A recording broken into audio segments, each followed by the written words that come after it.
Hello student, welcome to my YouTube channel Endless Knowledge Education by Kashif sir.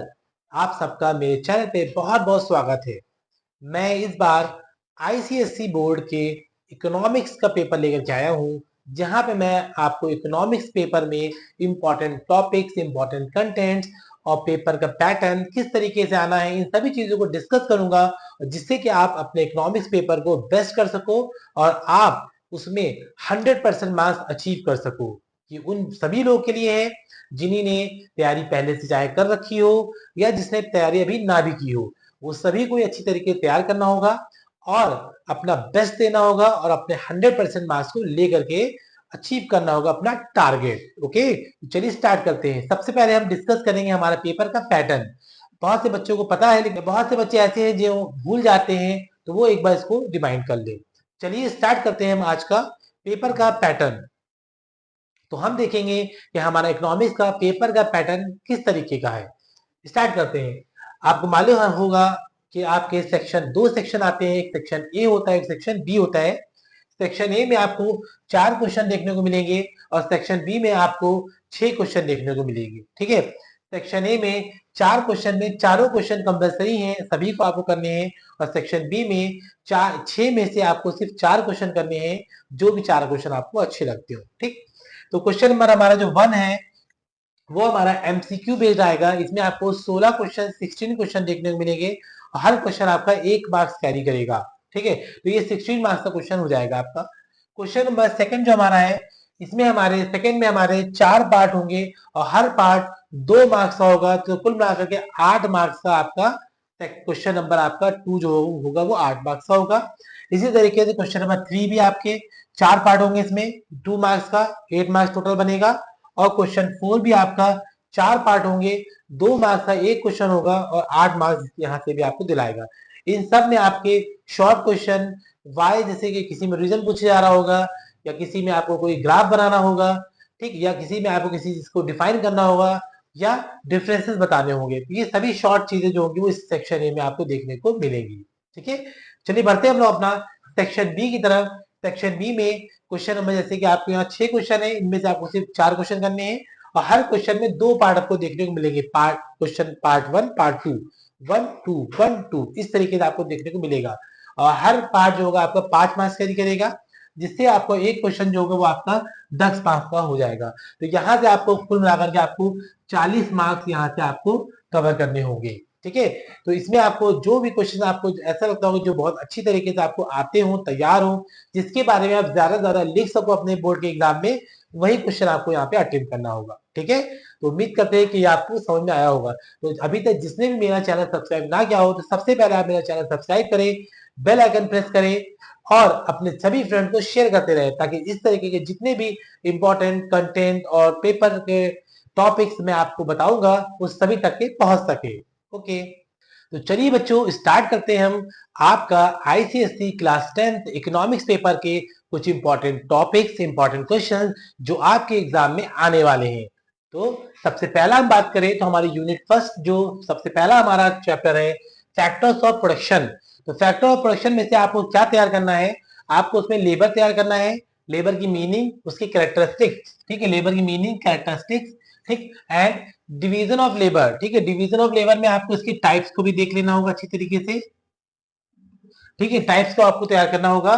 And reason for low efficiency of Indian labour.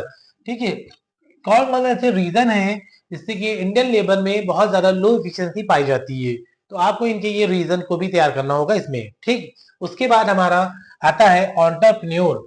Entrepreneur में आपको role of entrepreneur in economic development.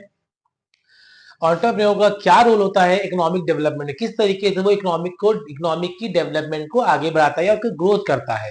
ठीक है, सभी मैंने chapter wise और unit wise तैयार करे हैं, इससे आपको ढूंढने में या सर्च करने में बहुत ज्यादा दिक्कत ना हो।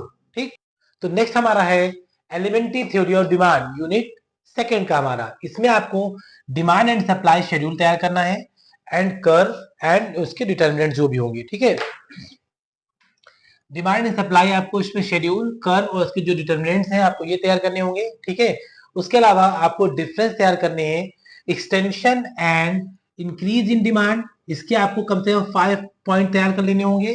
ठीक, उसके अलावा contraction of demand and decrease in demand, इसके आपके 5 डिफरेंसेस तैयार करने हैं। ये आपके एग्जाम पॉइंट ऑफ व्यू से इंपॉर्टेंट है। ठीक, उसके बाद हम आगे बढ़ेंगे। हमारा नेक्स्ट चैप्टर है elasticity of demand. Elasticity of demand में आपको करना क्या है कि आपको इसमें से प्राइस इलास्टिसिटी ऑफ डिमांड को ही तैयार करना है, जिसमें आपको प्राइस इलास्टिसिटी ऑफ डिमांड के काइंड्स या डिग्रीज को बुलाता है वो तैयार करना है, एंड उसके जो फैक्टर्स हैं उन फैक्टर्स को भी आपको यहाँ पर तैयार करना होगा। ठीक है, तो आगे बढ़ेंगे हम लोग। अब हमारी आती है यूनिट थर्ड। यूनिट थर्ड में हमारा है chapter meaning and types of market. Meaning and types of market में आपको क्या क्या तैयार करना है, बहुत ध्यान से आपको देख लेना है। अगर आपने कॉपी पेन नहीं है निकाला तो प्लीज आप कॉपी पेन निकाल के एक डायरी में कॉपी में कहीं नोट करते चले, ताकि आपको पढ़ने में आसानी मिले। ठीक है, और अगर अभी तक आपने मेरा चैनल सब्सक्राइब ना किया हो तो प्लीज आप सबसे पहले मेरा चैनल सब्सक्राइब करो और अपने सभी फ्रेंड को शेयर करो। ठीक, इसमें आपको पढ़ना है परफेक्ट कॉम्पिटिशन और उसकी कैरेक्टरिस्टिक्स आपको यहाँ पे तैयार करनी है। परफेक्ट कॉम्पिटिशन क्या होता है, उसकी फीचर्स, उसके अलावा इसको हम लोग फीचर्स भी के भी नाम से जानते हैं, चाहे फीचर्स या कैरेक्टरिस्टिक। और उसके बाद नेक्स्ट हमारा है मोनोपोलिस्टिक कंपटीशन। इसमें आपको फीचर्स या कैरेक्टरिस्टिक इनकी भी तैयार करना। एक बार आपको ध्यान रखना है, कभी भी आप कोई भी टॉपिक को पढ़ो, कोई भी सिलेबस पढ़ रहे हो, कोई पेपर पढ़ रहे हो, सबसे पहले आपको उसके बारे में मालूम होना बहुत जरूरी है। जो भी टॉपिक है, सपोज करिए कि भाई परफेक्ट कॉम्पिटिशन ही है, तो परफेक्ट कॉम्पिटिशन एक्चुअली में होता क्या है, उसके एम क्या होता है, उसके ऑब्जेक्टिव्स क्या है या फीचर्स क्या है, ये जानना बहुत जरूरी होता है, ताकि एग्जाम में अगर कोई भी टॉपिक का कोई भी क्वेश्चन आ जाए तो एटलीस्ट आप उसके बारे में मीनिंग या डेफिनेशन तो बता तो सको, उसके फीचर्स तो लिख सको। तो ना से अच्छा है कुछ ही आपको उसके मार्क्स मिलेंगे। ठीक है, तो इस चीज को आपको बहुत अच्छी तरीके से ध्यान रखना है और एग्जाम में अच्छी तरीके से इनको फॉलो करना है। तो आगे बढ़ते हैं, हमारी नेक्स्ट यूनिट है यूनिट 4 और चैप्टर हमारा 6 बैंकिंग इन इंडिया। यूनिट 4 है और चैप्टर हमारा है 6 है meaning and function of money. तो meaning and function of money में आपको मनी क्या होता है, मनी को आपको लर्न कर लेना है, मनी की मीनिंग और definition, and function of money, money के फंक्शन। मनी के फंक्शन आप लोग जानते होंगे, इसमें 3 फंक्शन होते हैं हमारे, प्राइमरी, सेकेंडरी और थर्ड हमारा होता है कंटिंजेंट। ठीक है, तो ये 3 फंक्शन है, आपको ये तीनों फंक्शन में जो भी पॉइंट्स दे रखे हैं इनको आपको तैयार करना होगा। ठीक है, कम से कम ये 5 मार्क्स का क्वेश्चन आपको देखने को एग्जाम में मिलेगा। ठीक, नेक्स्ट हमारा है चैप्टर 7 कॉमर्शियल बैंक। सबसे पहले जैसे मैंने आपको बताया कि हमेशा सबसे पहले हमको मीनिंग सबकी पता होनी चाहिए, तो इसी तरीके से आपको कमर्शियल बैंक क्या होता है ये मालूम होना चाहिए, और functions of commercial bank, commercial bank के क्या कार्य होते हैं या क्या फंक्शंस हैं, इन फंक्शंस को आपको कम से कम 5 फंक्शंस आपको तैयार करना होगा। ठीक है, and difference between commercial bank and central bank, ये सेम आपको टॉपिक आपको आपके कॉमर्स के पेपर में भी देखने को मिलेगा, उसमें भी सिलेबस में है और इसमें भी है, तो आप आराम से लर्न कर लो, दोनों में आपको काम आना है। ठीक है, दोनों आपको 5-5 पॉइंट तैयार करने हैं, 5 आपके फंक्शन तैयार करने हैं आपको और प्लस 5 आपको यहाँ पे डिफरेंस तैयार करने होंगे। ठीक है, नेक्स्ट हमारा है चैप्टर 8 सेंट्रल बैंक। ठीक, सेंट्रल बैंक में आपको क्या तैयार करना है, functions of central bank, central bank के क्या कार्य होते हैं, फंक्शंस होते हैं ये। दूसरा हमारा है multi policy of central bank, और सेंट्रल बैंक की मल्टी पॉलिसी कौन कौन सी थी वो तैयार करना है, जिसमें आपको क्वालिटेटिव जो हमारा मेथड्स है ये तैयार करना है, एंड क्वालिटेटिव मेथड, ये दोनों ही मेथड आपको यहाँ पे तैयार करना है। नेक्स्ट चैप्टर हमारा है चैप्टर नंबर 9 जो हमारा है introduction to public finance. Public finance या पब्लिक फिनांस को बुलाता है, उसमें meaning and definition of public finance या पब्लिक फिनांस।